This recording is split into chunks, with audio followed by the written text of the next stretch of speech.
Երբ որ մենք սկսում ենք խնդրել Աստծո փառքը մեր կյանքի մեջ, կսկսեն կատարվել մեր կյանքի մեջ իրադարձություններ, որոնց մեջ ինքը հնարավորություն կունենա իրան դրսևորի, որպես ամենակարող Աստված։ Աստված ինքը որոշեց Աբրահամին հայտնվի որպես ամենակարող Աստված։ Պատկերացրեք, խոստումից մինչև իրականացում 25 տարի տևեց։ Բաներ կան, որ ձեր կյանքի մեջ Տերը խոսք է տվել։ Դրանք ենթադրում են, որ ինքը իրան պետք է ամենակարող Աստված հայտնի, որ դա լինի։ Տերը թույլ տվեց, որ Աբրահամի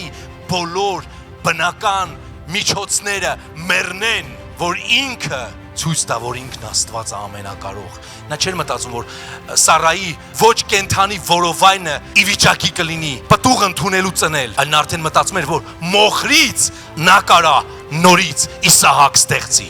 Աբրահամը արդեն ինքն է նրան ճանաչում որպես ամենակարող։